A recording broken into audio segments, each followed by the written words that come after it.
The maid found the vampire king's daughter buried alive in the garden during his engagement party. Her hands started glowing as she saved the child's life.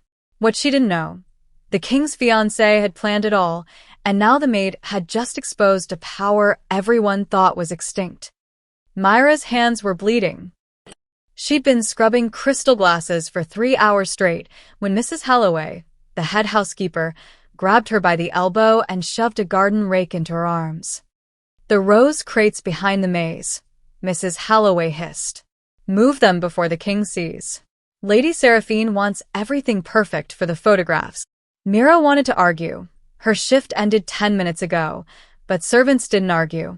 Not in King Draven's court. Not if they wanted to keep their heads attached to their necks. So she trudged into the garden, her worn sneakers crunching on the gravel path, while 200 vampire nobles clinked champagne glasses and celebrated inside the ballroom. Through the floor-to-ceiling windows, she could see them, beautiful, immortal, draped in silk and diamonds. Lady Seraphine stood at the center like a goddess, her hand resting possessively on King Draven's arm.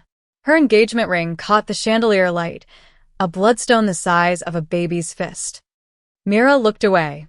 Some things hurt too much to watch. The garden maze loomed ahead, its hedges tall and thick enough to swallow sound. The deeper she walked, the quieter the party became, until even the orchestra faded to nothing. Lanterns hung from iron hooks, casting jittery shadows that made the leaves look like clutching fingers. She found the rose crates stacked haphazardly near the maze's back corner. Someone had been in a hurry. Soil spilled everywhere, and the crates blocked the walking path.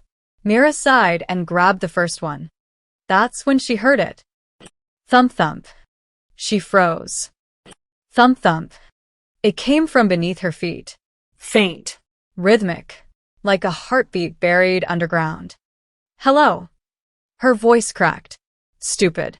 Who answers a buried heartbeat?" Thump thump thump. Faster now. Desperate. Mira dropped to her knees. The soil near the hedge looked wrong. Darker than the rest, recently disturbed. Her pulse hammered as she dug her fingers into the earth, clawing through dirt and roots. Her rational brain screamed at her to stop, to get help, but something deeper, something primal, kept her digging. 3 feet down, her fingernails scraped wood. A coffin. Myra's stomach lurched. The wood was fresh pine, hastily nailed together. She pried at the lid with the garden rake, splinters driving into her palms. The nails shrieked as they came loose. Inside lay a little girl. Myra's scream died in her throat. The child couldn't have been more than 7 years old. She wore a white nightgown, now gray with soil. Her skin was alabaster pale, vampire pale, but her chest rose and fell in shallow, struggling gasps. Dark curls plastered her forehead. Her lips were blue. "Oh God. Oh God." Myra's hands shook as she lifted the girl from the coffin. She was so small, so impossibly light. "Stay with me. Please stay with me." The girl's eyelids fluttered. For just a second, Mira saw her eyes, silver, like moonlight on water. Vampire eyes. Recognition slammed into Myra's chest. Princess Lyra. King Draven's daughter. The girl everyone thought had died 6 months ago from blood fever.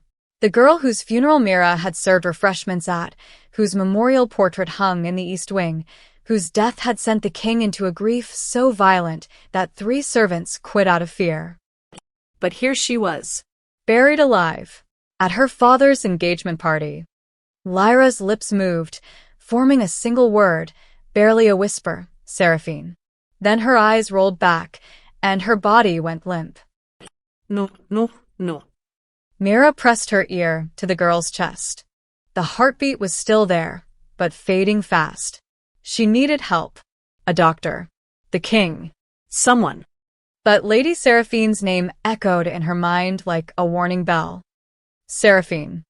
Mira looked back toward the glowing windows of the palace, where the woman in question stood radiant and smiling, accepting congratulations from vampire nobles who thought they were celebrating a wedding. If Seraphine had done this, If she'd buried the king's daughter alive, then walking through that ballroom would be a death sentence. Mira made her decision in a heartbeat. She wrapped Lyra in her cardigan and ran. The servants' entrance was 100 yards away, through the kitchen gardens and past the compost bins. Myra's lungs burned. Her arms screamed. Lyra's head lolled against her shoulder with every step, and Mira prayed to whatever god listened to desperate housemaids, that she wasn't too late. She burst through the door into the servants' quarters, a cramped hallway that smelled like bleach and old coffee. Other staff members looked up in alarm. "Call a doctor," Mira shouted. Now. But even as she said it, she knew no doctor would come in time. Lyra's breathing had nearly stopped. Her lips were turning gray. Mira laid the girl on her narrow bed and pressed her hands to Lyra's chest, trying to remember the CPR training video she'd watched during orientation. 30 compressions, 2 breaths.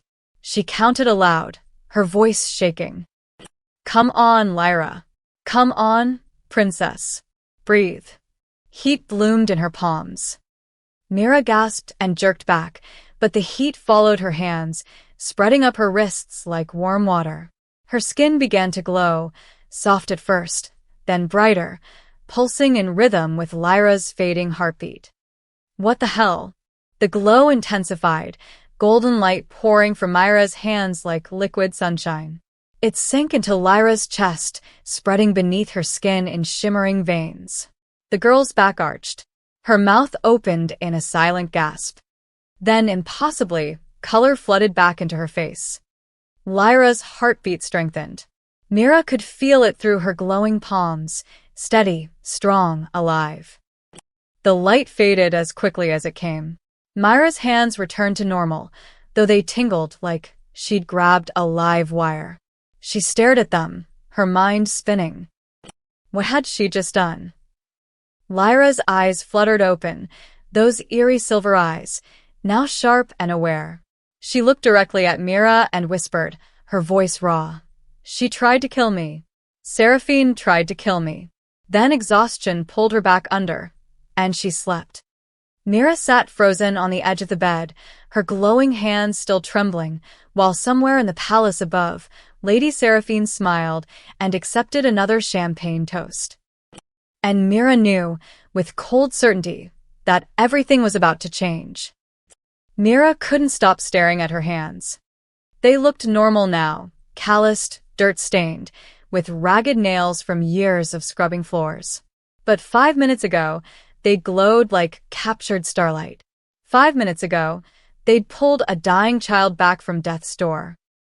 What am I? Lyra lay motionless on the narrow servant's bed, her chest rising and falling in steady rhythm. The deathly pallor had vanished, replaced by the healthy alabaster glow all vampires had. But she hadn't woken up since that brief, terrifying moment when she'd spoken Seraphine's name. Mira, Jenny, one of the kitchen girls, burst through the door, her face flushed. "Mrs. Halloway is looking for you. She's furious you left the garden." She stopped dead, eyes widening at Lyra. Is that the princess?" "Lock the door," Mira said quietly.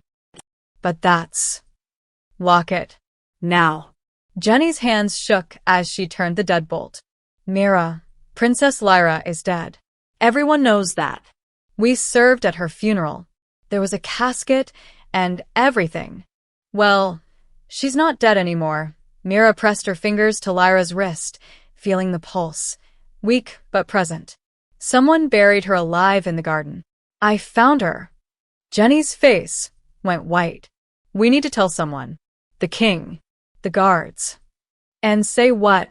"That I dug up his supposedly dead daughter behind the maze during his engagement party." Mira shook her head. "We need proof first. We need..." Lyra gasped. Her silver eyes snapped open, wild and unfocused. She sat bolt upright, hands clawing at her throat like she was still trapped underground. A thin, terrified sound escaped her lips. Hey, it's okay." Mira grabbed Lyra's shoulders gently. "You're safe. You're breathing. Look at me. You're safe." Lyra's gaze locked onto Myra's face. Recognition flickered there, along with something else. Fear. The box, Lyra whispered.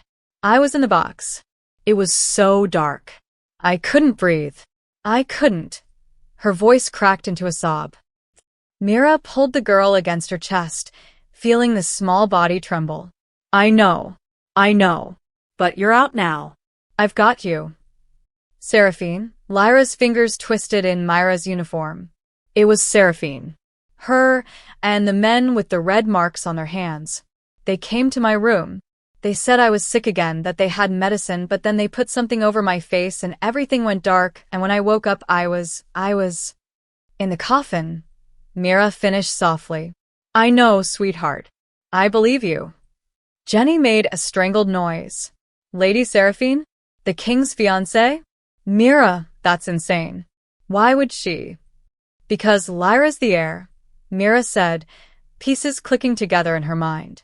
If Draven marries Seraphine and Lyra's dead, any children Seraphine has become next in line for the throne. But the princess died months ago. There was a body. A burial. Was there? Mira looked at Jenny hard. Did you see the body? Did anyone actually see her face in that casket? Jenny opened her mouth, then closed it. It was closed. They said the fever had made her too fragile to view. Convenient. Mira turned back to Lyra. Princess, do you remember anything else? Anything about where they kept you? Lyra's eyes went distant, haunted. A room. Stone walls. So cold. Seraphine came sometimes. She talked to me, but I couldn't move, couldn't answer. Like I was frozen inside myself. Tears tracked down her pale cheeks. She said I was the binding price. That my blood would seal her claim to the throne. She said I'd sleep forever, and no one would ever know. A chill ran down Myra's spine. Binding price? What does that mean? Dark magic, Jenny breathed. Blood magic. My grandmother used to tell stories. Old vampire rituals that required sacrifice. Royal sacrifice. She looked sick. If Seraphine completed the ritual, Lyra's life force would transfer to her. She'd have legitimate claim to royal power. But I found her before it finished, Mira said. I pulled her out. Lyra grabbed Myra's hand suddenly, her silver eyes wide. Your hands. They were glowing. Like sunlight, but it didn't hurt. It felt. She struggled for words. Safe. Warm. What are you? Mira looked down at their joined hands. I don't know. I've never. Nothing like that has ever happened before. Show me, Lyra demanded, with a flash of royal authority that reminded Mira exactly whose daughter she was holding. Make them glow again. I don't know how. I wasn't trying to do anything. I just wanted to save you. Lyra's grip tightened. Her breathing quickened. Panic rising again. The box. I can still feel it. The dirt. I can't. Without thinking, Mira pressed her palm to Lyra's chest, right over her heart. Breathe with me. In 2, 3, 4. Out. 2, 3, 4 inch. Warmth bloomed beneath her skin. Jenny gasped. Mira, your hands. The golden glow returned, softer this time, like dawn light filtering through curtains. It spread from Myra's palm into Lyra's chest, and the girl's panicked breathing immediately steadied. Her eyes drifted closed, peaceful. That's impossible, Jenny whispered. Humans can't do magic. Especially not healing magic. That died out centuries ago, with the soul binders. The word hung in the air like a bell's toll. Soul binder. Mira had heard the term once, in a history class she'd barely paid attention to. Ancient humans who could heal vampires, bridge the gap between species. They'd been hunted to extinction during the Blood Wars 300 years ago. But here she was, glowing like a damned nightlight. Lyra's eyes fluttered open one more time. She looked directly at Mira, lucid and urgent. Don't trust anyone in the court. Seraphine has spies everywhere. People with red marks. Her voice faded to barely a whisper. Father doesn't know. He thinks I'm dead. You have to tell him. You have to. She fell unconscious again, her breathing deep and even. Mira sat frozen, her glowing hands still pressed to the sleeping princess, while one thought hammered through her mind. She had to get to King Draven before Seraphine realized Lyra was still alive. Before the woman who'd buried one princess came to finish the job. The war chamber doors were solid oak, reinforced with iron, and guarded by two vampires built like refrigerators. Mira didn't care. "I need to see the king," she said, trying to keep her voice steady. Right now. The guard on the left, Marcus, she'd served him coffee once, didn't even look at her. His Majesty is in a private meeting with Lady Seraphine and the council advisors. No interruptions. This can't wait. Then it'll have to. Marcus's hand rested casually on the pommel of his sword. Move along, Mira.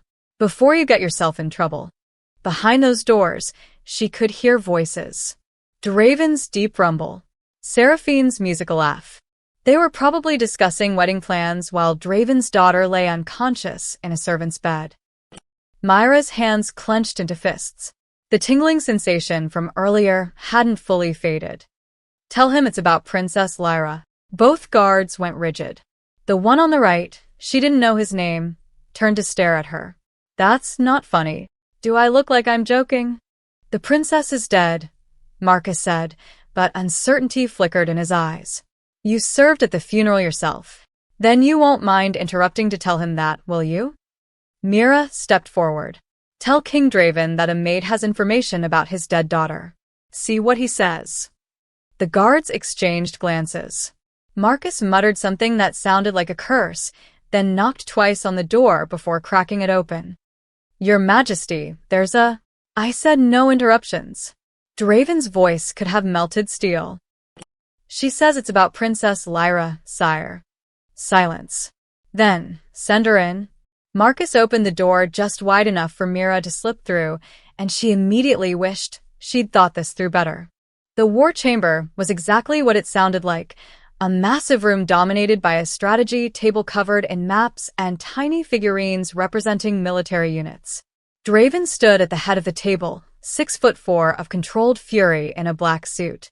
His eyes were the color of dark wine, and right now they were fixed on Mira with an intensity that made her knees weak.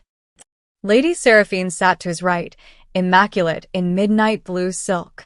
Her smile was perfect, practiced, and didn't reach her eyes.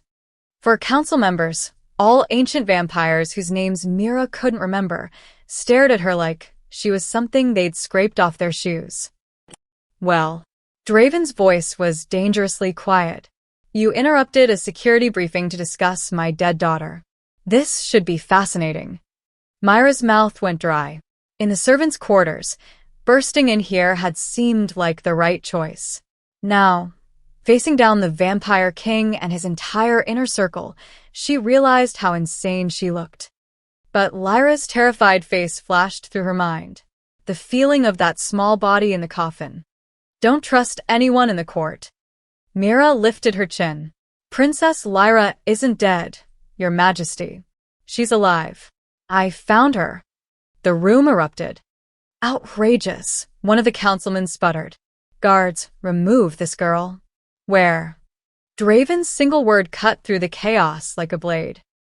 Mira met his eyes. "Buried in a coffin. Behind the garden maze. About an hour ago." Seraphine laughed, a light, tinkling sound. "Darling, the poor thing is clearly exhausted. Working too many hours during the party preparations."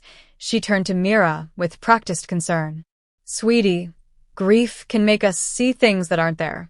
I understand you were close to the princess before she passed." "I was never close to the princess," Mira interrupted, watching Seraphine's smile falter. "I've worked here 3 months. I barely saw her before she supposedly died." She turned back to Draven. "But I found her tonight. She's in the servants' quarters right now, unconscious. She told me Lady Seraphine tried to kill her." The temperature in the room dropped 10 degrees. Draven moved so fast Mira didn't see him cross the distance. One moment he was at the table, the next he was inches from her face, his hand wrapped around her throat, not squeezing, but the threat was clear. "If you're lying," he said softly, "if this is some sick joke, I will personally ensure you die screaming. Do you understand? Myra's pulse hammered against his palm. I understand. But I'm not lying. She is, though. Seraphine stood gracefully, her expression shifting to wounded betrayal. Draven, darling, think about this logically. A maid you barely know claims she found Lyra, whom we buried 6 months ago, and immediately accuses me? She pressed a hand to her chest. This is clearly an attention-seeking delusion, or worse, a deliberate attempt to sabotage our wedding. Then let's go see, Mira said. If I'm lying, you can kill me. If I'm telling the truth, she looked directly at Seraphine. Well, one of the council members stood. Your Majesty, this is beneath your dignity. Let the guards handle this disturbed girl. But Draven was studying Myra's face with unnerving intensity. Whatever he saw there made his eyes narrow. He released her throat. We go. Now. All of us, he grabbed his coat from the chair. If my daughter is alive, I want witnesses. And, if this is a trick, he looked at Mira. Pray you die quickly. They moved through the palace like a storm front. Draven in the lead, Mira beside him, Seraphine and the council following. Servants pressed themselves against walls as they passed. Mira caught glimpses of their faces. Confusion, fear, morbid curiosity. When they reached the servants' quarters, Jenny stood outside the door, white-faced. She's inside, Jenny whispered. Still sleeping. I didn't let anyone in. Draven didn't wait. He threw open the door and stopped dead. Lyra lay on the narrow bed, her dark curls spread across the pillow, her chest rising and falling in peaceful sleep. She looked exactly like the portraits hanging in the East Wing. Exactly like the daughter he'd buried 6 months ago. Draven made a sound Mira had never heard before, something between a gasp and a sob. He crossed the room in 2 strides and dropped to his knees beside the bed, his hand hovering over Lyra's face like he was afraid she'd disappear. Lyra, he breathed. My Lyra. Behind them, Seraphine's face had gone carefully blank. Well, she said smoothly. This is unexpected. Though, darling, are we certain this is Lyra? Memory can play tricks. Lyra's eyes opened. She looked directly at her father and smiled. Then her gaze shifted past him to Seraphine, and the smile vanished. Terror flooded those silver eyes. Her. Lyra gasped, scrambling backward on the bed. Daddy, it was her. She put me in the box. She said I'd sleep forever. Don't let her near me. Please don't let her. You're safe? Draven pulled his daughter against his chest, his whole body shaking. I've got you. I've got you. He looked up at Seraphine, and his eyes were murder. Explain. Now. Seraphine's mask never cracked. Draven, she's clearly traumatized and confused, she said, her voice dripping with concern. The poor darling has been through something terrible, but accusing me? She pressed a hand to her heart, eyes glistening with theatrical tears. I loved Lyra like my own. This is heartbreaking. Liar. Lyra's small voice cut through the room. You came to my room with the men. You told them to hold me down. Your Majesty, one of the councilmen interjected nervously, perhaps we should call a physician. Memory distortion after trauma is common, especially in children. Convenient, Mira said quietly. Everyone turned to stare at her. Very convenient that we're supposed to doubt a 7-year-old's memory when she's accusing the woman who's about to become queen. Seraphine's eyes flashed dangerously before smoothing back to sympathy. I understand you want to be helpful, dear, but you're just a maid. You don't understand court politics, or...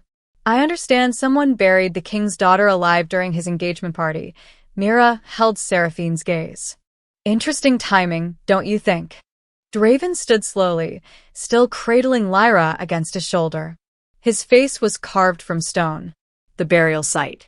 Show me where you found her. Now. Seraphine's composure finally slipped. Darling, it's the middle of the night. Your daughter needs rest, medical attention. Now, the word was absolute.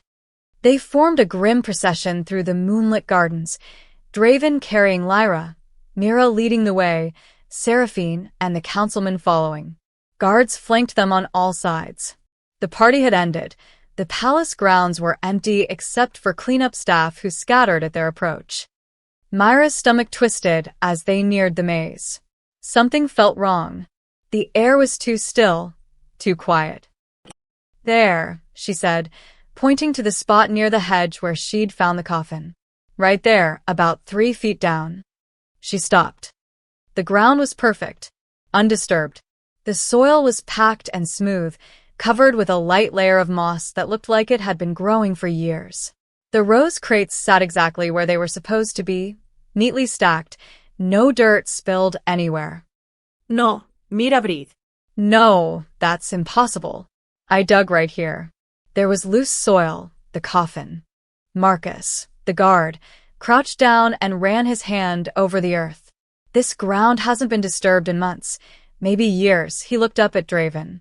Your Majesty, there's no evidence of digging. She's lying. Seraphine's voice rose triumphantly.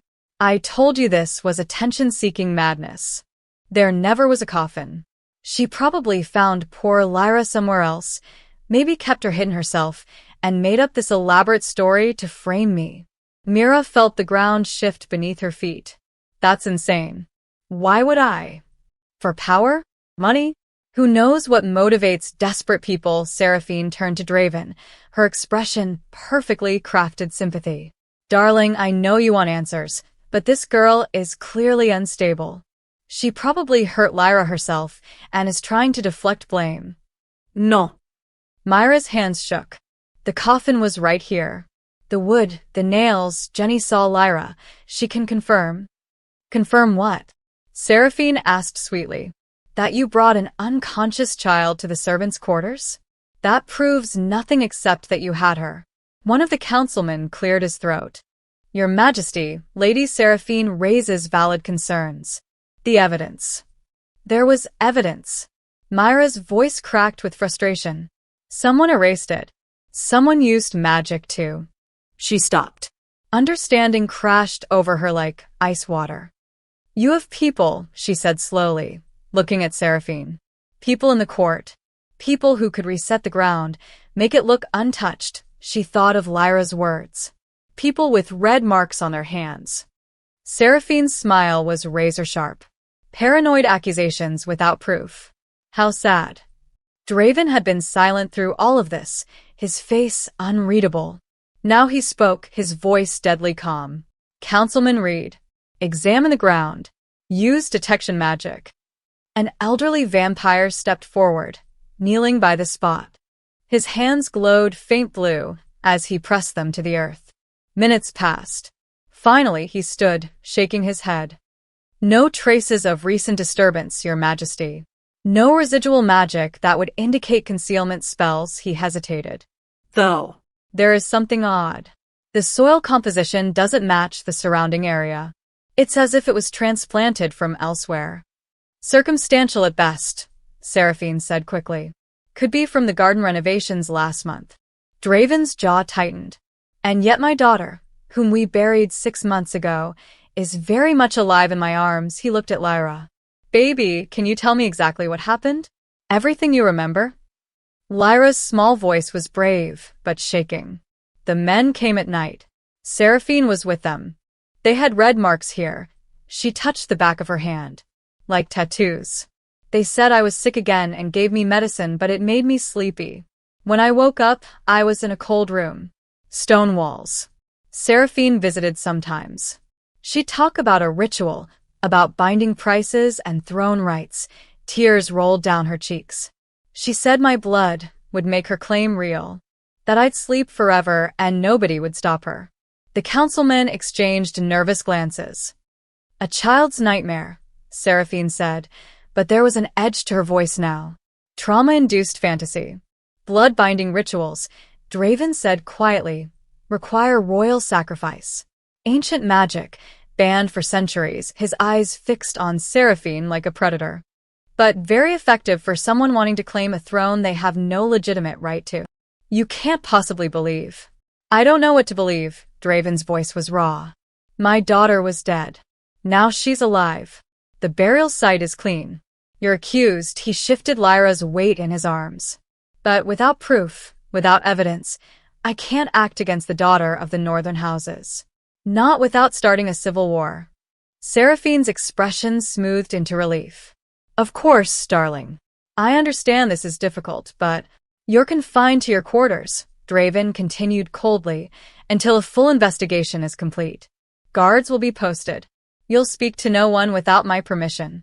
The relief vanished. You're imprisoning me based on a child's accusations. I'm protecting my daughter based on very serious allegations. Draven's eyes were ice. Pray I don't find proof, Seraphine. Because if I discover you tried to murder Lyra, there won't be enough of you left to bury. He turned and walked away, carrying his daughter, leaving Seraphine standing in the perfect, undisturbed garden. Mira started to follow, but Seraphine's voice stopped her, low enough that only Mira could hear. You have no idea what you've started, little maid. No idea at all. Mira looked back. In the moonlight, Seraphine's beautiful face held a promise of violence. Neither do you, Mira said, and followed the king. But as she walked, one thought echoed in her mind. Seraphine had allies. People powerful enough to erase evidence with magic. And they were still out there, watching. Mira didn't sleep. She sat on the edge of her bed, staring at her hands as dawn light crept through the narrow window. The tingling sensation hadn't stopped. Every few minutes, a faint warmth would pulse beneath her skin, like her blood was humming a song only she could hear. Soulbinder. The word haunted her. Jenny had said they were extinct, hunted down during the Blood Wars. So why could Mira do what they'd done? Why now? And more importantly, why had Seraphine known? That's what bothered her most. The look on Seraphine's face when Lyra mentioned the glowing hands. Not surprise. Recognition. Like she'd been expecting it. A knock at the door made her jump. Miss Mira? A guard's voice, gruff but not unkind. His Majesty requests your presence in Princess Lyra's new quarters. She's asking for you. Myra's heart squeezed. The poor kid had been moved to a heavily guarded room in the royal wing, probably the safest place in the palace, but still. After being buried alive, what child would feel safe anywhere? I'll be right there. She splashed water on her face, changed into a clean uniform, and followed the guard through the waking palace. Servants whispered as she passed. News traveled fast. The dead princess had returned, and a nobody maid was somehow at the center of it all. Lyra's new room was 3 times the size of Myra's entire living space. The princess sat on an enormous 4-poster bed, drowning in pillows, while a physician packed up his equipment. Draven stood by the window, still wearing yesterday's clothes, looking like he hadn't slept either. Mira. Lyra's face lit up. She scrambled off the bed and ran to her, wrapping small arms around Myra's waist. You came. Of course I came. Mira hugged her back, struck by how fragile the girl felt. How are you feeling? Better. The doctor says I'm okay. Lyra lowered her voice. But I keep having bad dreams. About the box. Draven's expression darkened, but he said nothing. The physician cleared his throat. Physically, she's recovered remarkably well. Whatever you did, he looked at Mira with open curiosity. It stabilized her faster than any medicine I know. I didn't do anything, Mira said automatically. Your hands glowed, Lyra interrupted. They were warm and bright, and they made me feel safe. She grabbed Myra's hand, examining it like it might glow again. Can you do it now? I don't know how I did it the first time, Princess. Lyra, the girl corrected. Just Lyra. We're friends now, right? Something in Myra's chest cracked open. Right. We're friends. Draven dismissed the physician and the guards, waiting until the door closed before speaking. I need answers, Mira. What exactly are you? I don't know, Your Majesty. This never happened before yesterday. I've never had any kind of power or... But you have theories, it wasn't a question. Mira hesitated. One of the other servants mentioned. Soulbinders. Ancient healers who could help vampires. But they're supposed to be extinct. They are extinct, Draven crossed his arms. The last soulbinder was killed in 1724. I was there, he paused. But the power was hereditary. Bloodline magic. If even one soulbinder survived, had children, kept it secret, the power could resurface generations later, Mira finished. But I don't know anything about my family. I grew up in foster care. No records, no history. Convenient, Draven muttered. Or intentional. The blood wars made a lot of people hide their heritage. He studied her. Do you have any idea what Seraphine would do to get her hands on a living soulbinder? The question hung in the air like a blade. That's why I need to leave, Mira said. Just for a few hours. There's someone in the market district who might have answers. An old healer named Ruth. She knows things about ancient magic, family histories. If anyone can tell me what I am, it's her. Draven's eyes narrowed. You want to leave the palace? Now? When Seraphine knows what you can do. That's exactly why I need answers. If I'm really a soulbinder, I need to know what that means. What I can do. What I can't do, Mira met his gaze. And how to protect myself. I'll send guards. No offense, Your Majesty, but half your court might be working for Seraphine. I saw how that burial site got erased. She has people everywhere, Mira softened her voice. I've lived in the human district my whole life. I know how to disappear there. I'll be safer alone. Draven looked like he wanted to argue, but Lyra tugged his sleeve. Let her go, Daddy. She needs to understand her magic. Like how you taught me about mine. The little girl looked at Mira with those unsettling silver eyes. And she'll come back. I know she will. Something passed between father and daughter, some vampire communication Mira couldn't follow. Finally, Draven sighed. 4 hours. If you're not back by noon, I'm tearing the city apart to find you. He pulled a small card from his pocket and handed it to her. Show this to any city guard.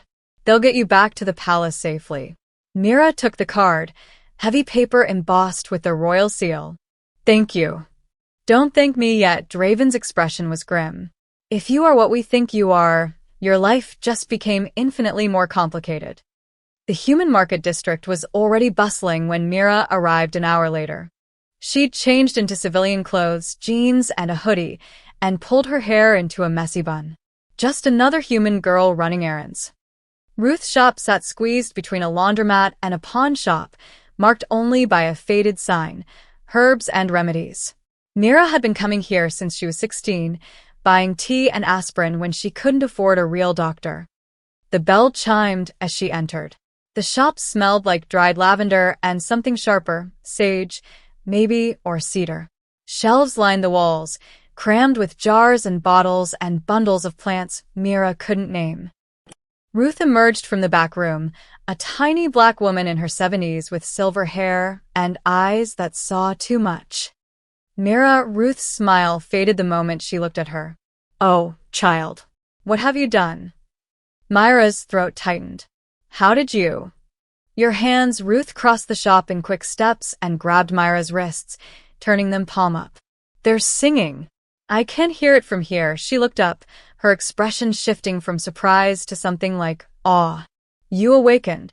You know what I am. I know what you're becoming. Ruth pulled her toward the back room, flipping the shop sign to closed. Sit. Talk. Tell me everything. So Mira did. The coffin, Lyra, the glowing hands, Seraphine's accusations, all of it spilling out like a confession. When she finished, Ruth was quiet for a long moment. Soul binding, she finally said. Your grandmother was one. Myra's world tilted. What? I knew her. Briefly, before she went into hiding, Ruth stood and pulled an old leather journal from a locked drawer. She came to me 30 years ago, pregnant, terrified. Said the vampire courts were hunting the last of her kind. She gave me this, made me promise to give it to her granddaughter if the power ever surfaced. She handed Mira the journal. The cover was worn smooth, the pages yellowed. Inside, neat handwriting filled every page, names, diagrams, instructions. Your grandmother's guide to soul binding, Ruth said softly. Everything she knew about the power, how to control it, How to hide it, she paused. And why Seraphine's people want you dead? Myra's hands trembled as she flipped through the journal. The pages were filled with diagrams of human bodies outlined in gold ink, notes about energy flow and healing frequencies, warnings written in frantic capital letters. Never heal in public. They will find you. Soulbinders are hunted. Trust no one at court. If the power awakens, run. Why? Mira looked up at Ruth. Why do they hunt us? Because you're dangerous to them.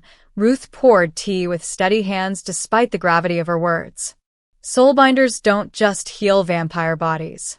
You can sense vampire magic, disrupt it, even break blood bonds if you're strong enough. During the old peace eras, soulbinders kept vampire nobility in check, made sure they couldn't abuse their power over humans. So they killed us all. Most of you. But the power is genetic, recessive, unpredictable.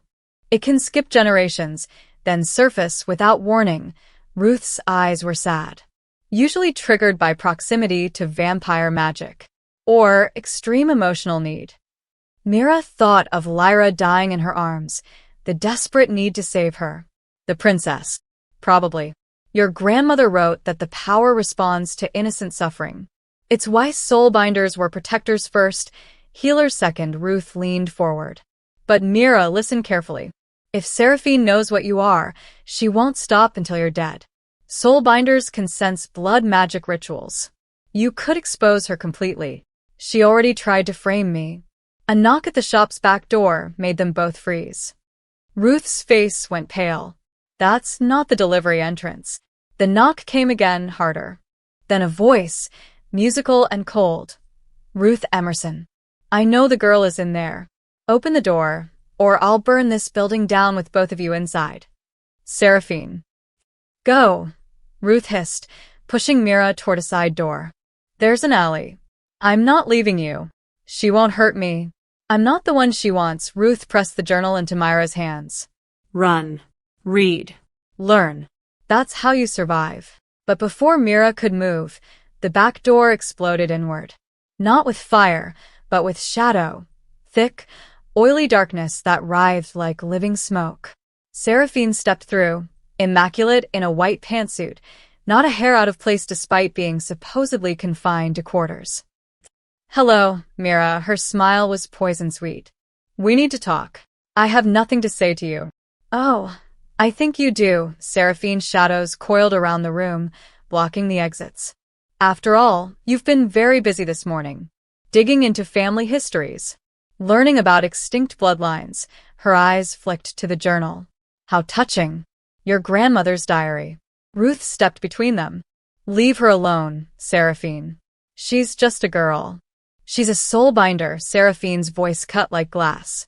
Which makes her either a weapon or a threat. I haven't decided which yet.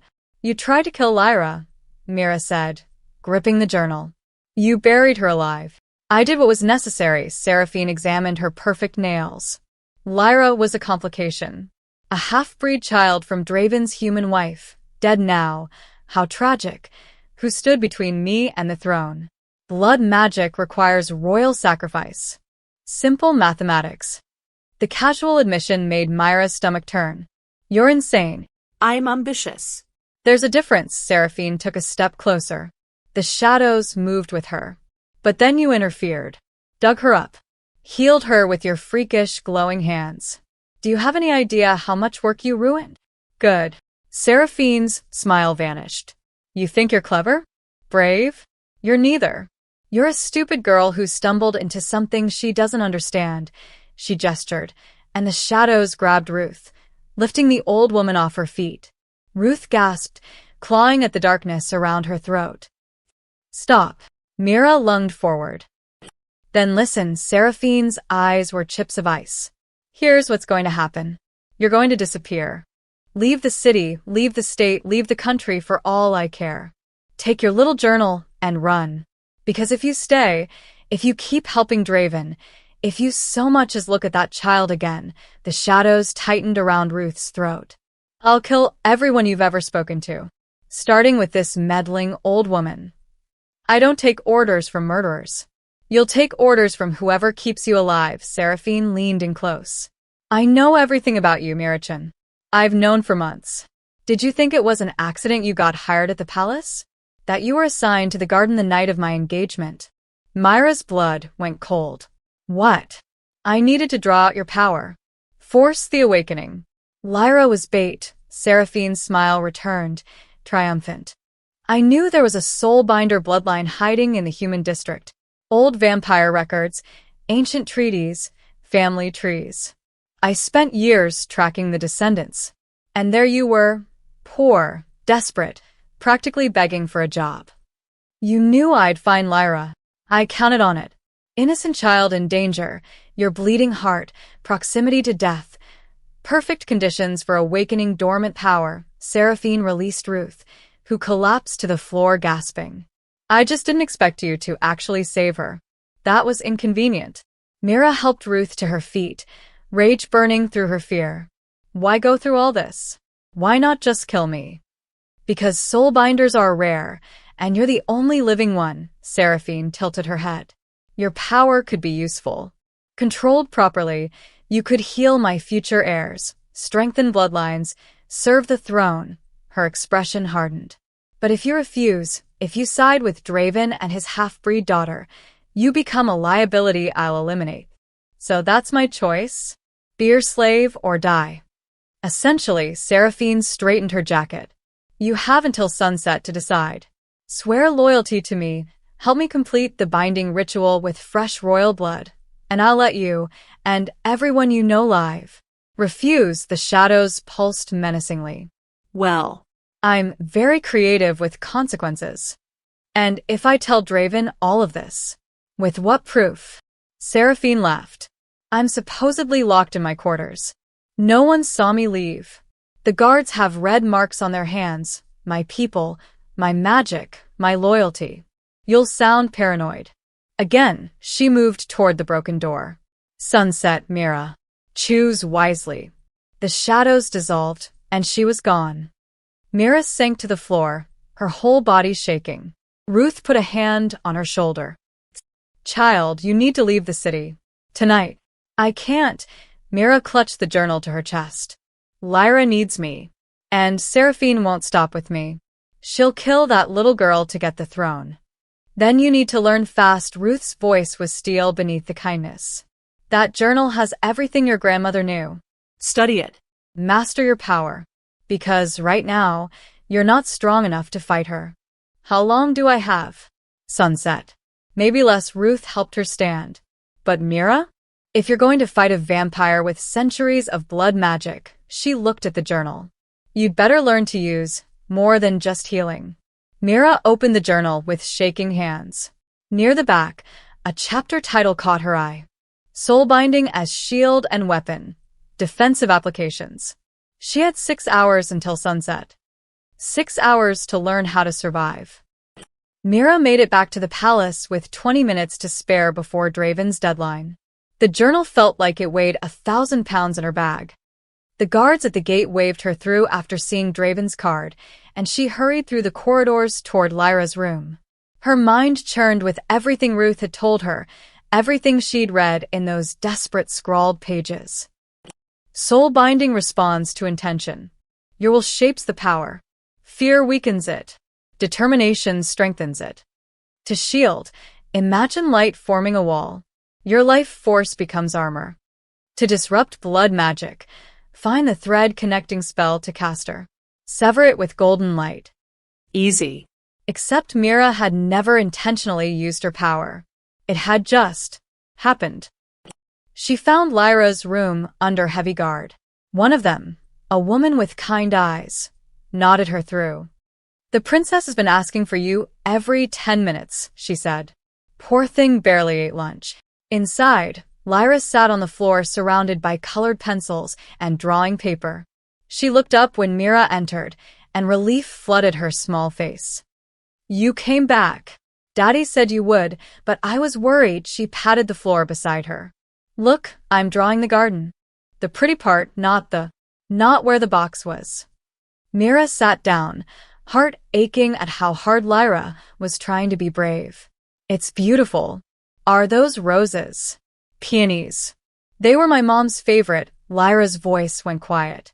Before she got sick and died. I'm sorry, sweetheart. Daddy says Mom would have liked you. Lyra abandoned the drawing and turned to face Mira fully. He says you might be able to help keep me safe. Because of your magic. I'm trying to learn how. Mira hesitated. Lyra, can I ask you something? About what happened? The girl's expression shuddered slightly, but she nodded. You said Seraphine came with men who had red marks. Can you remember anything else? Anything they said or did, or… There was a circle. Lyra's voice dropped to a whisper. On the floor. Made of salt and something dark. Blood, maybe. They put me in the middle of it. Myra's stomach twisted. When was this? I don't know. Days blurred together. Lyra hugged her knees. The room was always cold. Stone walls, no windows. Seraphine would come and talk to me, but I couldn't move, couldn't answer. Like I was trapped inside myself. Tears gathered in her silver eyes. She'd tell me things. Awful things. What kind of things? That Daddy didn't really love me because I'm only half vampire. That Mom died because she was weak. That I was just a mistake who needed to be corrected. Lyra's voice cracked. She said my blood would make her worthy.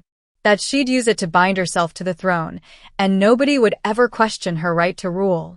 Blood binding. Just like Ruth had said. Royal sacrifice to legitimize a claim. Did she? Mira chose her words carefully. Did she take your blood? Perform any kind of ceremony? Lyra nodded, touching her inner arm. Here. She cut me with a silver knife. Put my blood in a crystal vial. Said she needed it for the final ritual. Her eyes widened suddenly. The moon. She kept talking about the moon. How she needed to wait for the dark moon when vampire magic is strongest. Myra's heart stopped. When's the next dark moon? Tonight. A deep voice from the doorway. Draven stood there, his face carved from granite. The dark moon is tonight. He entered and closed the door behind him, then crouched beside his daughter. Lyra, baby, I need you to remember everything. Can you do that for me? Lyra nodded bravely. The men with red marks. Did you see their faces? Some. There was a tall one with a scar here. She traced a line down her cheek. And a woman with short black hair. She was mean. She's the one who held me down for the knife. Draven's jaw clenched. Councilwoman Drake. I knew she was ambitious, but not stupid enough to back Seraphine. He stood, pacing. If they have Lyra's blood and tonight's the dark moon, they'll attempt the binding ritual tonight. Probably after midnight when the moon's power peaks. But Lyra's alive, Mira said. Doesn't that ruin the ritual? I thought it required death. No. Royal blood is the key ingredient. Whether the royal survives doesn't matter, as long as the blood is freely given or taken through magical coercion. Draven's voice was bitter. They kept her alive in case they needed more. Smart. Lyra shuddered, and Mira pulled her close. Wait, Mira said. Seraphine told me she needed fresh royal blood to complete the ritual. She tried to threaten me into helping her. If Lyra's blood from before would work, why? Understanding hit her like a freight train. She lied. She doesn't need me to help with the ritual. Mira looked up at Draven. She needs me out of the way. Because I'm the only one who can disrupt blood magic. Soulbinder abilities, Draven confirmed grimly. If you're at the ritual, you could break it. Stop her from binding herself to the throne. Which means she'll try to kill me before midnight. As if summoned by the words, the lights flickered. Once. Twice. Then they went out completely. Emergency lighting kicked in, bathing everything in red. An alarm began to wail. Not the fire alarm. The security breach alarm. Draven moved to the door in an instant, yanking it open. Both guards lay on the floor, unconscious. Dark symbols marked their foreheads, still smoking. Blood magic, Draven snarled. He turned back to Mira and Lyra. They're coming now. Can't wait for midnight. Too much risk will stop them. How many? Mira asked, already standing, pulling Lyra behind her. Seraphine's inner circle? At least a dozen. Draven's eyes began to glow red, his vampire nature rising. My loyal guards will fight, but her people have been embedding themselves in my court for months. We can't trust anyone with red marks. Lyra grabbed Myra's hand, her small fingers ice cold. Mira, your hands, they're glowing. Mira looked down. Faint golden light pulsed beneath her skin, responding to the threat, to Lyra's fear, to her own desperate need to protect. Intention shapes the power. She thought of her grandmother, hunted and hiding. Of Lyra, buried alive in a coffin. Of Ruth, threatened and choked. The light grew brighter. I can shield us, Mira said, surprised by the certainty in her voice. I read how. I just need. The window exploded inward. Shadow beasts, the same writhing darkness Seraphine had used at Ruth's shop, poured through like living oil. They took shapes as they moved. Wolves, ravens, serpents made of pure darkness. Draven launched himself at them, his vampire speed making him blur. He tore through 3 shadow wolves before they could fully form. But more kept coming. Mira, Lyra screamed as a shadow serpent lunged for her. Mira didn't think. She threw her hands forward, and golden light erupted from her palms like a wave. It hit the shadow serpent, and the creature shrieked, an awful, inhuman sound, before dissolving into smoke. The remaining shadow beasts paused, sensing something they feared. Then they attacked all at once. And Myra's power flared like the sun. The golden light exploded outward, forming a dome around Mira and Lyra. Shadow beasts slammed against it and disintegrated on contact, their dying shrieks echoing through the room. Myra's arms shook with the effort. The shield felt like holding back a tidal wave with her bare hands, possible, but exhausting. Sweat poured down her face. How long can you hold it? Draven shouted, ripping apart another shadow wolf with his bare hands. I don't know. The shield flickered. Mira gritted her teeth and pushed harder, imagining the light as solid as steel. It stabilized. Not forever. Then we move. Now, Draven grabbed a ceremonial sword from the wall display. There's a safe room 3 floors down. Reinforced walls, blood magic wards. If we can get there. The door burst open.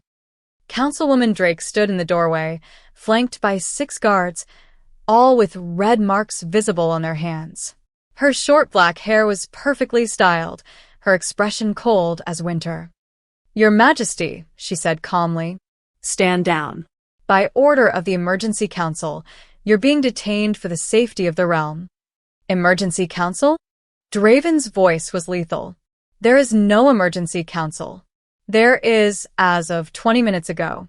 When evidence surfaced that you've been harboring a dangerous magical anomaly, Drake gestured at Mira. The Soulbinder. Her unstable power has already resulted in property damage, injury to guards, and poses an existential threat to vampire kind. That's insane, Mira said, but ice filled her stomach. This was Seraphine's play. Turn the entire court against her. Is it? Drake pulled out a tablet, showing security footage. Mira watched herself throw golden light at the shadow beasts. From this angle, edited carefully, it looked like she was attacking first. Unprovoked magical assault. The council has declared you an enemy of the crown. I'm the crown, Draven roared. A crown compromised by the Soulbinder's influence. She's clearly manipulating you, using banned magic too. She's saved my daughter's life. The daughter who was supposedly dead, Drake's smile was razor-thin. Convenient timing, don't you think? The Soulbinder appears. Suddenly the lost princess returns, and you're willing to tear apart your engagement to the northern houses, she shook her head. Lady Seraphine has been very patient, Your Majesty. But the council agrees, you're not thinking clearly. More guards appeared behind Drake. At least 20 now, all with red marks. They were surrounded. Lyra pressed against Myra's legs, trembling. Daddy. Draven's eyes blazed crimson. For a moment, Mira thought he might attack, might tear through all of them in a blur of vampire fury. But he looked at Lyra, and something in his expression cracked. He couldn't risk his daughter. Not again. Stand down, Drake said softly. Come quietly, let the council investigate, and no one else gets hurt. You mean let Seraphine complete her ritual, Mira said. Let her bind herself to the throne using stolen blood. Drake's expression didn't change. I have no idea what you're talking about. The red marks on your hands say otherwise. Blood loyalty marks. Seraphine owns all of you. Several guards shifted uncomfortably. Mira caught glimpses of doubt, fear. Not everyone here was a true believer. Last chance, Drake said, raising her hand. Red light began to glow around her fingers. Surrender, or we take you by force. Myra's shield flickered again. She was running out of strength, running out of time. Then Lyra stepped forward. Stop. Her voice was small but clear. The princess stood straight, her silver eyes blazing with unexpected authority. You're all traitors. Every single one of you. Lyra, get back. Draven started. No, Daddy. Lyra's hands clenched into fists. I remember them. Her especially, she pointed at Drake. You held me down when Seraphine cut me. You were in the stone room. You called me a mongrel half-breed who didn't deserve the throne. Drake's composure cracked for just a second. The ravings of a traumatized child. I remember your voice. Lyra's shout echoed through the hall. You said I was a mistake. That my human blood polluted the royal line. That Seraphine would fix everything once I was gone. Several guards behind Drake exchanged looks. Uncertain. Nervous. And you, Lyra pointed at another guard, a tall man with a scar down his cheek. You were there too. You dug the hole. You put me in the coffin. The scarred guard went pale. Enough, Drake snapped. The child is clearly being coached. By who? Mira challenged. I just met her yesterday. Unless you think a 7-year-old is masterminding some elaborate conspiracy? I think, Drake said coldly, that a soulbinder is perfectly capable of manipulating minds and memories. Another reason you're too dangerous to live. She thrust her hand forward, and red lightning crackled toward Mira. Myra's shield caught it, but barely. The impact drove her to her knees. The golden light dimmed dangerously. Mira, Lyra grabbed her shoulders. I'm okay, Mira gasped, though she wasn't. Her vision swam. Every muscle screamed. She couldn't hold much longer. Draven moved between them and Drake, fangs fully extended. You want them? Go through me. Gladly, Drake signaled her guards. Take him. Try not to kill him. We need him alive for the transition of power. The guards hesitated. Even with red marks, even with blood loyalty, attacking the vampire king directly was suicide. But Drake's magic pulsed, compelling them forward. Then a voice rang out from down the corridor.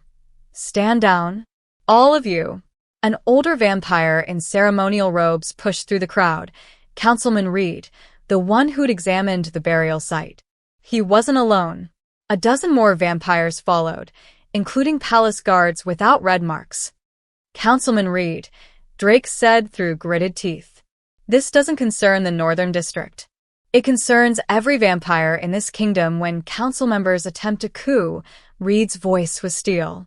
I've been investigating Lady Seraphine's activities since the princess miraculously returned. The evidence is extensive. He held up a stack of documents. Blood magic rituals, forged death certificates, bribery records, and testimony from 3 servants who witnessed the princess being drugged and taken from her room 6 months ago.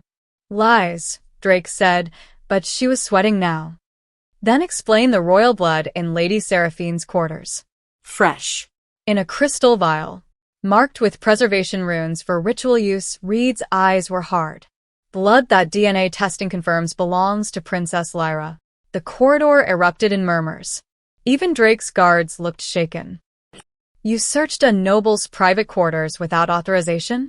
Drake tried to regain control. That's illegal. I had authorization. Reed pulled out a scroll with the royal seal. From King Draven himself. Signed this morning. Draven gave Drake a cold smile. You're not the only one who can plan ahead, Councilwoman. Drake's face twisted with rage. You think this changes anything? Seraphine has more supporters than you know. The ritual will happen regardless. Not if she's already in custody, Reed interrupted. Which she is. My guards detained her 10 minutes ago. The words hung in the air like a death sentence. Drake's expression shattered into pure fury. Red magic exploded around her hands.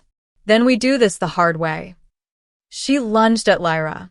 Draven moved to intercept, but he was a half-second too slow. Myra's shield flared one last time, blazing like a star. It caught Drake mid-leap and flung her backward into the wall with a sickening crack. Then the golden light died, and Mira collapsed. The last thing she heard before darkness took her was Lyra's voice, small and terrified. Mira? Mira, wake up. Mira woke to whispers and the smell of old paper. Her head throbbed. Every muscle felt like it had been wrung out and left to dry. She tried to sit up and immediately regretted it. Easy, Draven's hand steadied her shoulder. You've been unconscious for 3 hours. Your body needs time to recover from the magical expenditure. Mira blinked, letting her eyes adjust. They were in a room she didn't recognize, small, lit by oil lamps, surrounded by floor-to-ceiling bookshelves packed with ancient texts. The air was cool and dry, like a climate-controlled vault. Where? Underground library. Forbidden archive, technically. But I figured we needed answers more than we needed to follow protocol. Draven helped her sit up properly.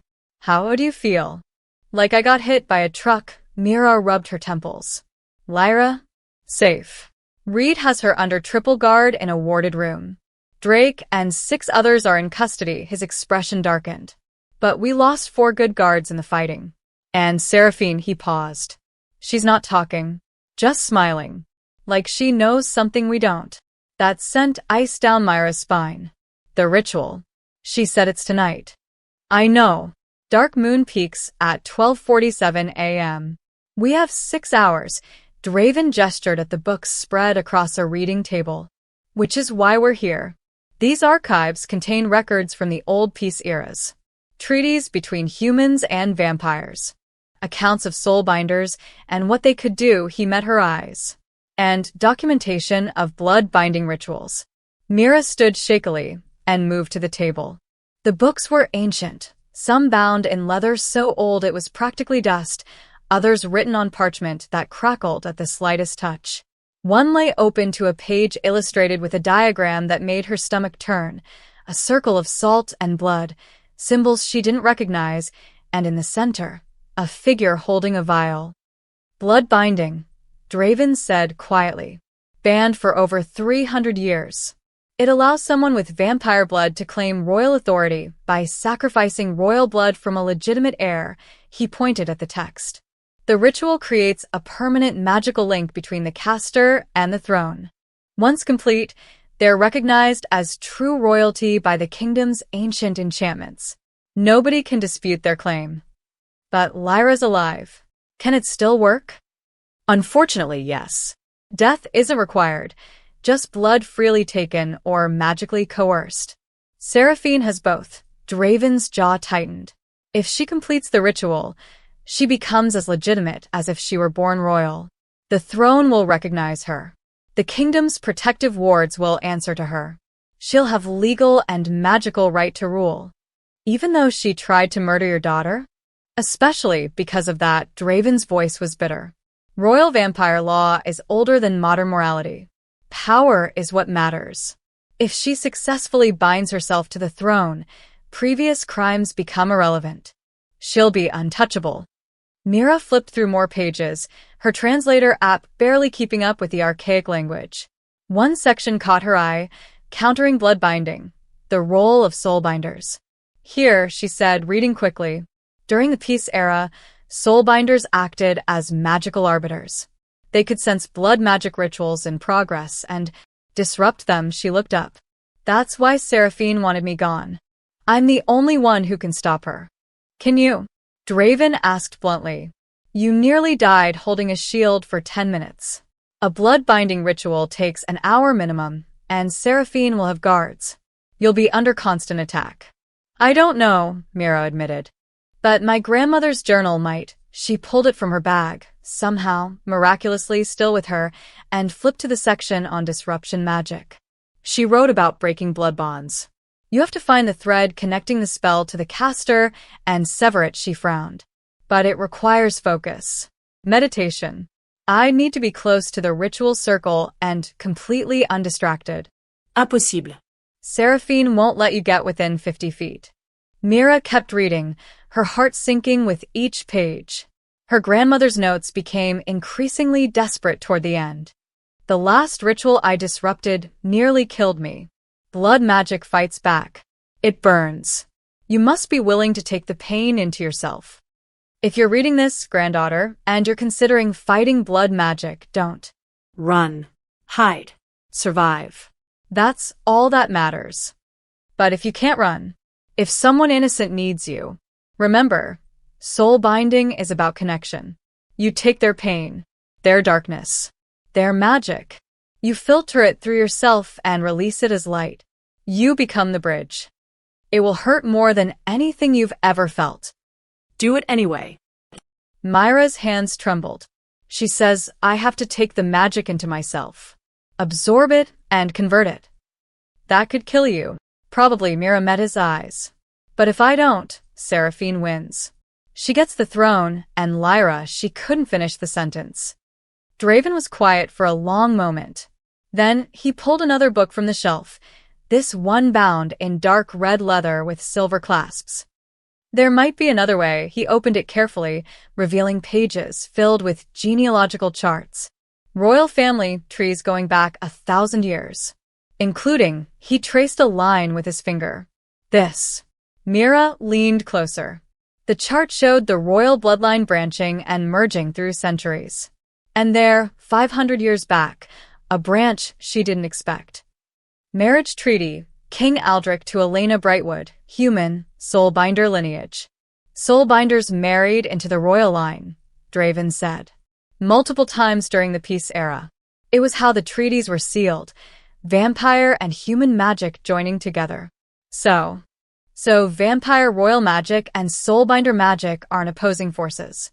They're complementary. Draven's eyes gleamed with dangerous hope. If you're truly a soulbinder, and you have royal blood in your ancestry, even diluted over centuries, you might be able to do more than just disrupt the ritual. Like what?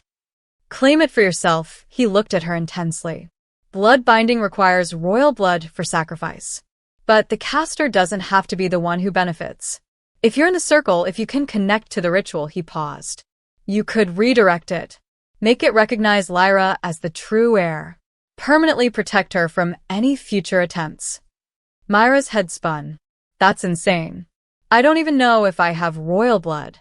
Your grandmother went into hiding specifically because vampire courts were hunting soulbinders. Why go to such lengths unless she was important? Unless she was connected to royalty. Draven pulled out another document, a treaty from 1724.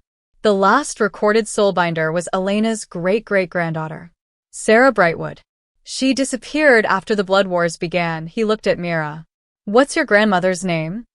I don't know. She died before I was born. My mother never talked about her. Middle name? Family name? Anything?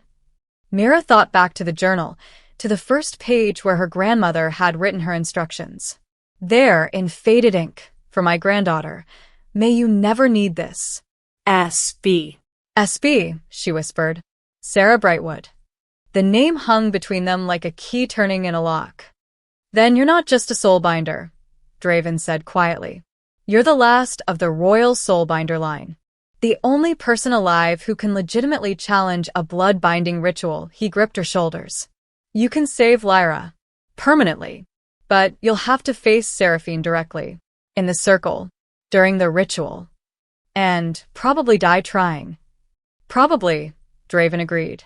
But you'll die knowing you protected an innocent child from a monster. Mira thought of Lyra's small hands clinging to her sleeve. Her terrified voice, Don't let her near me. She thought of her grandmother, hiding and running her whole life, writing desperate warnings in a journal. Do it anyway. Okay, Mira said. Tell me where the ritual will be and how we get there. Draven's smile was grim and proud. Now you're thinking like royalty. They found the ritual location in the archives, a detailed map showing underground chambers beneath the palace. Draven's finger traced a path to a room marked with ancient symbols. The old throne room, he said, sealed after the blood wars. It's where the first vampire kings performed binding ceremonies. His expression darkened. Seraphine's been planning this for years. She'd need access to this room, which means she has keys, permissions, everything arranged. Mira studied the map. How do we get there? We don't. Not yet. Draven rolled up the map. The ritual can't start until the dark moon peaks. That gives us time to. A distant boom shook the archives. Dust rained from the ceiling. They both froze. Another boom. Closer. The oil lamps flickered. That's coming from the upper levels, Draven said, already moving toward the door. From Lyra's wing. They ran. The palace above was chaos. Alarms shrieked. Servants fled through corridors.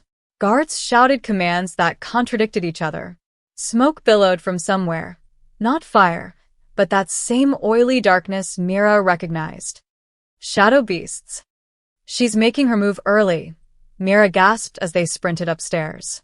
Seraphine's going after Lyra now. She's supposed to be in custody. Her people aren't. They burst into Lyra's hallway to find carnage. 5 guards lay unconscious, those protective wards on their foreheads. The door to Lyra's room hung off its hinges. Inside, Councilman Reed fought desperately against 3 shadow wolves while Lyra stood frozen on the balcony, trapped.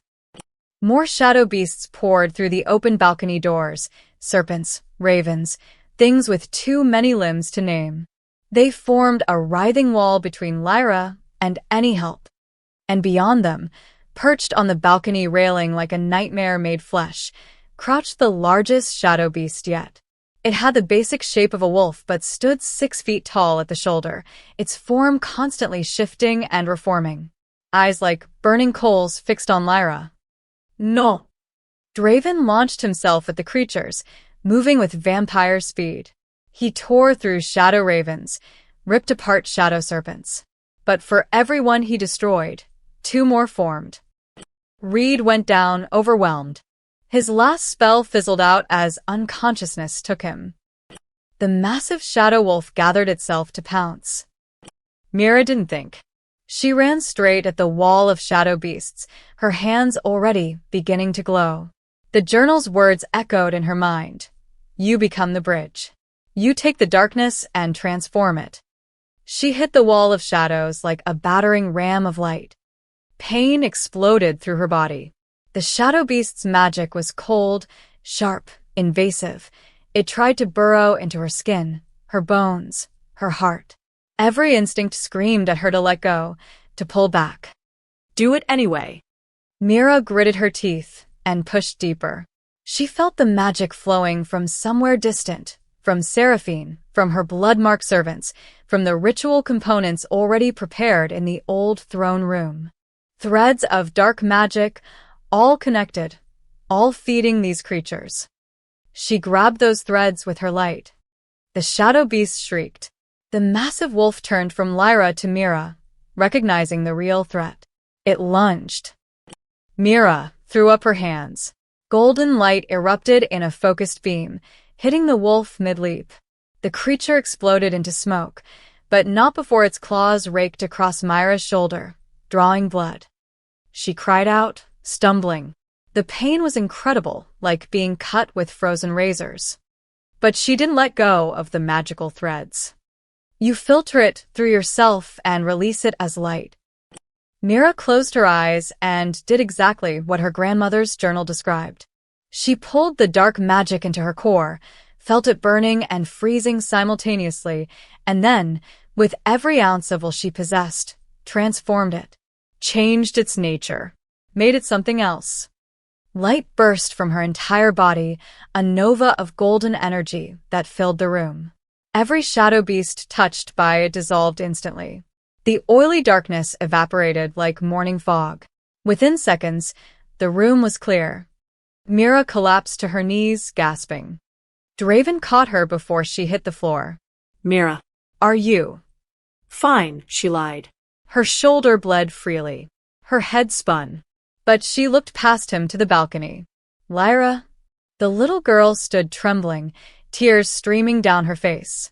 You're hurt. You're hurt because of me. Come here, sweetheart. Lyra ran to her, and Mira wrapped her good arm around the shaking child. Over Lyra's shoulder, she saw the balcony and the courtyard beyond. There, 3 floors down, stood Seraphine. She wasn't in custody. Her white suit was pristine. Her expression was ice-cold fury. Around her stood at least 20 vampires, all with red marks on their hands, all radiating hostile intent. And in Seraphine's hand, glowing with crimson light, was a crystal vial of blood. Lyra's blood. Time's up. Seraphine's voice carried magically, reaching every corner of the palace. You've been very clever, Draven. Very resourceful. But you can't stop what's already begun. She held up the vial. The dark moon rises. The ritual calls. And I have everything I need. She turned to her followers. Kill anyone who tries to follow. Especially the Soulbinder. Then she and her people disappeared into the palace's depths, heading for the old throne room. Draven helped Mira stand. Can you walk? Can I stop her? That's not what I ask. Mira looked at her bleeding shoulder, then at Lyra's terrified face, then at the corridor leading down to the forbidden chambers. I can walk, she said. And I can stop her. But I'll need help. You have it. Draven's eyes blazed crimson. Every loyal guard, every vampire who values honor over power, everyone who believes a child's life matters more than political ambition, he raised his voice, knowing it would carry through the palace. This ends tonight. Either Seraphine falls, or we all do. From throughout the palace, voices answered. Guards emerging from hiding. Servants grabbing makeshift weapons. Vampires without red marks stepping forward to declare their loyalty. Not an army, but enough. Councilman Reed groaned, regaining consciousness. Did someone say we're storming the old throne room? We're storming the old throne room, Draven confirmed. Reed stood shakily. Good. I've always hated that woman. He looked at Mira. Can you really stop a blood-binding ritual? I'm about to find out. Lyra tugged Myra's sleeve. I want to come. She has my blood. Maybe I can help. Absolutely not, Mira and Draven said simultaneously. You're staying here with guards we trust completely, Draven continued. This isn't negotiable. Lyra's face crumpled, but she nodded. She hugged Mira tightly. Please don't die. I just got you. I don't plan to, Mira whispered back. She pulled away gently and stood, ignoring the pain in her shoulder. The bleeding had already slowed, her soulbinder healing working overtime. She looked at Draven. How do we get to the old throne room? There's a direct path from the throne room above. Hidden stairs behind the dais, his expression was grim. But Seraphine will have it guarded. We'll have to fight our way through. Then let's fight. Myra's hands began to glow again, golden light pulsing in rhythm with her heartbeat. She thought of her grandmother, running and hiding for decades. Do it anyway. Tonight, the running stopped. Tonight, the soulbinder line made its stand. The throne room doors burst open with a crash of splintering wood. Draven led the charge, 30 loyal guards and vampires behind him. Mira stayed close to his side, her hands glowing golden, ready for anything. The massive hall was dark except for torches lining the walls. The throne itself, an ancient seat carved from black stone, sat empty on its raised dais. Behind it, exactly as Draven had said, was a door Mira had never noticed before. It stood open, revealing descending stairs that glowed with sickly red light. And guarding it were Seraphine's people. At least 15 vampires with red marks, led by the scarred guard who'd helped bury Lyra. They formed a defensive line, weapons drawn, magic crackling around their hands. "Stand down," Draven's voice echoed through the chamber. "By order of your king." The scarred guard sneered. "You're not our king anymore. In about 5 minutes, we'll have a new ruler. One who understands true vampire supremacy." "You mean one who murders children?" Mira shot back. "Half-breed mistakes aren't children. They're abominations." His eyes glowed red. "Just like you, Soulbinder. Your kind should have stayed extinct." "Funny," Mira said, feeling her power surge. "I was thinking the same about traitors." The scarred guard snarled and lunged. The throne room exploded into violence. Draven moved like liquid death, his vampire speed making him nearly invisible. He tore through 3 enemies before they could react. Reed and the other loyal vampires engaged their opponents with centuries of combat experience. But Seraphine's people fought with desperate ferocity. They knew this was their only chance. If they failed, execution awaited. Mira dodged a blast of red magic, countered with golden light that sent her attacker flying. Another came at her from the side. She spun, her shield forming instinctively, deflecting a blade that would have taken her head off. The fighting was chaos. Blood splattered the ancient stone. Bodies fell on both sides. But they were winning, slowly, inch by inch, driving Seraphine's forces back. The scarred guard, seeing defeat coming, made a desperate break for the stairs. "My lady, they've broken through." Mira couldn't let him warn Seraphine. She sprinted after him, golden light trailing from her hands like a comet's tail. She caught him at the top of the stairs. Her light wrapped around his legs, sending him crashing down. He hit the steps hard, his sword clattering away. "You're too late," he spat blood. "The ritual's already started. You can't stop it. You can't."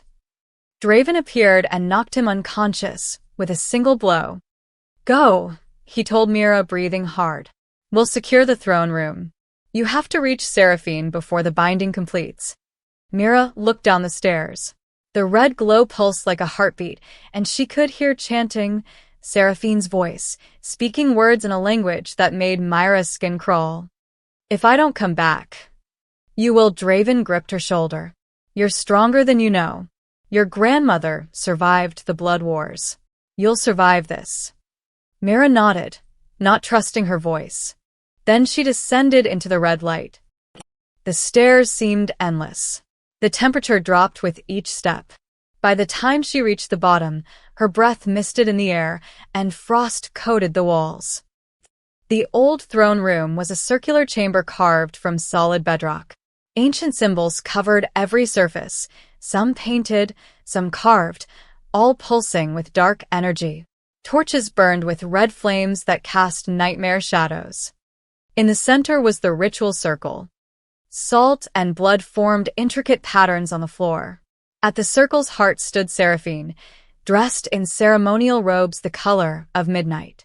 Her hands were raised, the crystal vial of Lyra's blood floating in the air before her. 3 blood-marked vampires formed a triangle around her, their hands linked, power flowing between them. And above it all, visible through a crack in the chamber ceiling, hung the dark moon, a void in the sky where the moon should be, outlined only by the faintest silver edge. The ritual was in its final phase.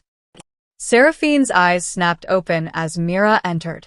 She didn't stop chanting, but a cold smile crossed her face. "The Soulbinder arrives." How dramatic, her voice doubled, speaking both in the ancient ritual language and in English, somehow. "You're too late, girl. The binding is 90% complete. In 1 minute, I become true royalty. Untouchable. Eternal. Not if I stop you." Mira stepped forward, her hands blazing. "Try." Seraphine's smile widened. "Strike at me, and you'll kill the 3 channelers. Their lives are bound to mine now. Save them, and the ritual completes. You lose either way."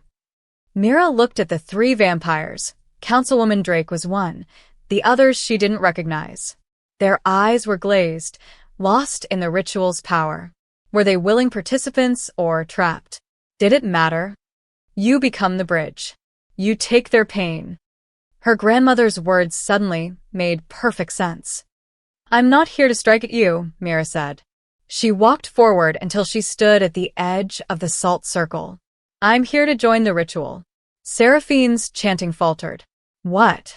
Blood binding requires royal blood for sacrifice. Mira held up her hands, letting her power pulse visibly. But it also requires royal blood in the caster. You have vampire royalty through stolen blood. I have human royalty through the soulbinder line. She stepped into the circle, breaking the salt barrier. And my claim is older than yours. The ritual's energy slammed into her like a freight train. Mira screamed. It felt like every nerve in her body was on fire and frozen simultaneously. The dark magic tried to shred her from the inside out.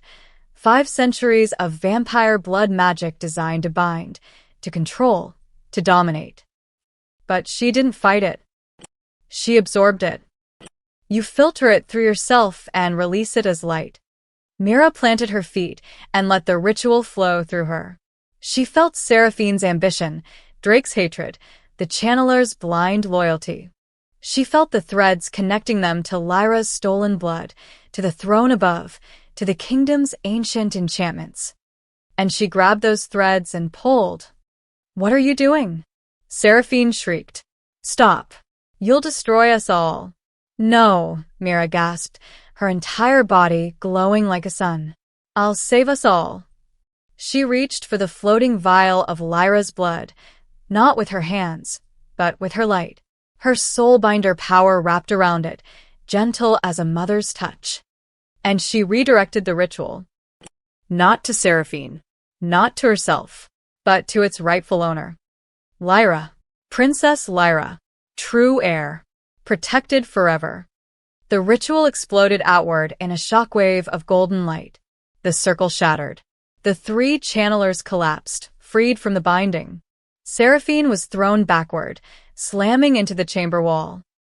And the vial of blood flew up through the crack in the ceiling, carried on wings of light, returning to its owner. The dark moon passed. Normal moonlight flooded the chamber. Mira stood in the center of the broken circle, breathing hard, her clothes scorched and torn, but alive. Seraphine struggled to her feet, her beautiful face twisted with rage. You stupid girl. You've ruined everything. Everything. She raised her hands, red lightning crackling between her fingers. I'll kill you for this. Slowly. Painfully. I'll. Draven's hand closed around her throat from behind. You'll do nothing, he said quietly. His fangs were fully extended, his eyes blazing crimson. Behind him, a dozen loyal guards poured down the stairs, weapons ready. The ritual failed. Your followers are defeated. And you just confessed to attempted murder of my daughter in front of witnesses. He turned to Reed, who'd followed him down. Councilman, did you record that? Reed held up a phone, smiling grimly. Every word, Your Majesty. Conspiracy, blood magic, child endangerment, treason. Should I keep listing charges? Seraphine's face went white. For the first time, genuine fear flickered in her eyes. No, she whispered. You can't. My family, the northern houses, they'll abandon you the moment they see this evidence, Draven said. Nobody backs a failed coup. He released her throat and stepped back, letting the guards surround her. Take her. Maximum security. Blood suppression cuffs. And someone get Mira a medic before she collapses. Mira tried to say she was fine, but her knees gave out. Strong arms caught her, Reed on one side, a guard on the other. You did it, Reed said softly. You actually stopped a blood-binding ritual. Your grandmother would be proud. Mira managed a weak smile. I just wanted to save Lyra. You did more than that. Draven knelt beside her, his expression something Mira had never seen before, genuine respect. You protected the legitimate heir. Permanently. That redirect you did? It bound the kingdom's protections directly to Lyra. No one can ever use blood magic against her again. Good, Mira whispered. Then everything went black. Mira woke to sunshine. Real sunshine, streaming through tall windows, warming her face.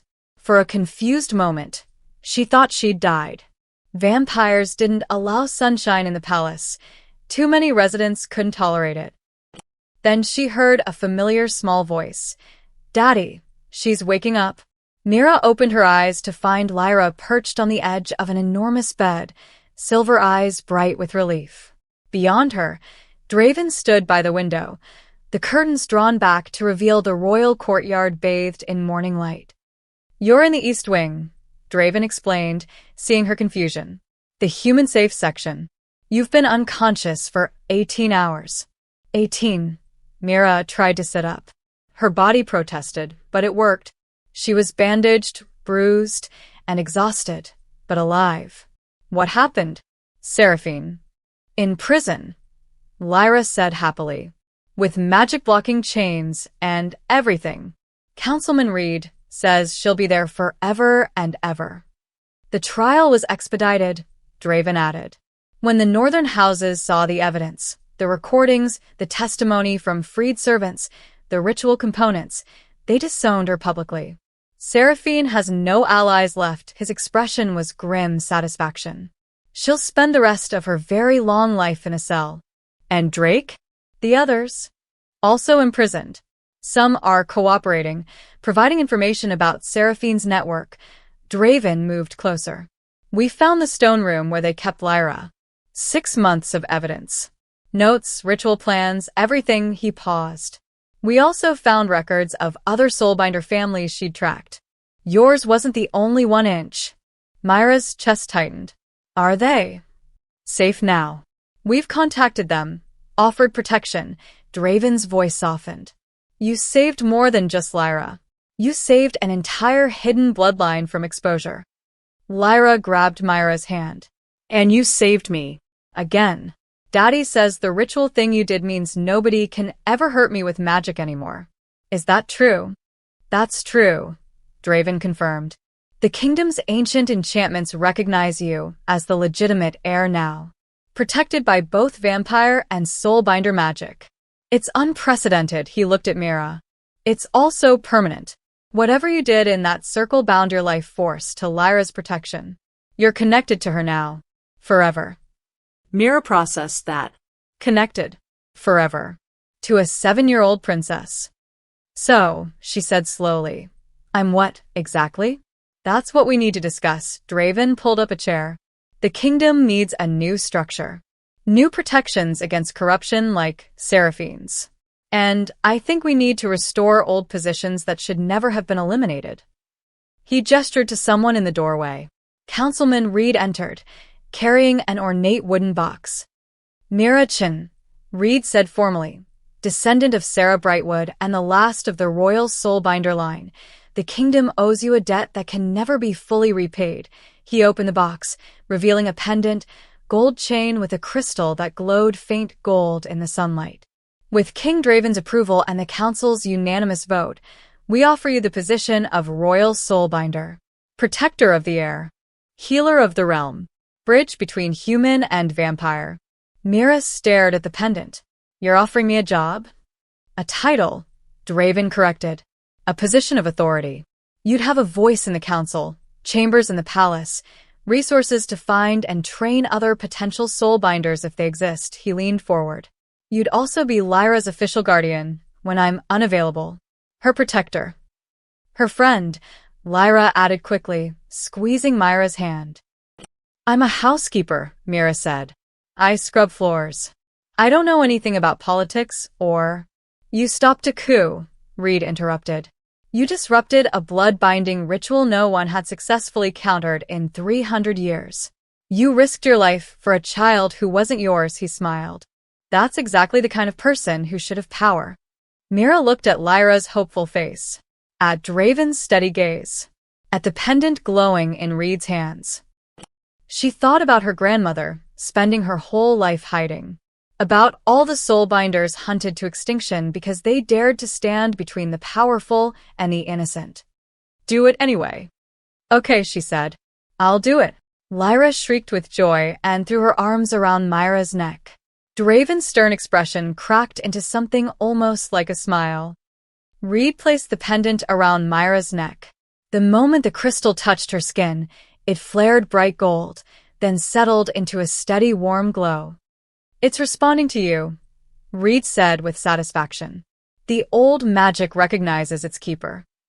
An hour later, Mira stood on the balcony of her new chambers, actual chambers, plural, with a bedroom and sitting room and a bathroom bigger than her old apartment. Lyra had finally been coaxed away for lessons, leaving Mira alone with Draven. "There's something you should know," Draven said quietly. "The nobles are already talking. Some are grateful. Others," he paused. "Others are afraid. A soulbinder with royal protection is dangerous to anyone planning corruption or abuse of power." "Good," Mira said. "Let them be afraid. They'll test you, challenge you. Some may even try to harm you. Then I'll deal with them." Mira touched the pendant at her throat, feeling its warmth. "My grandmother ran. I'm done running." Draven studied her for a long moment. "You've changed. 3 days ago you were a servant. Now I'm something else." Mira looked out over the courtyard, where nobles walked and whispered, where servants hurried about their duties, where a kingdom was slowly learning that the old powers weren't as extinct as they'd believed. "Now I'm what I was always meant to be." Movement caught her eye, a figure in the shadows near the garden maze. A vampire with a red mark on his hand, watching. When he saw her looking, he disappeared. "They're still out there," Mira said. "Seraphine's supporters.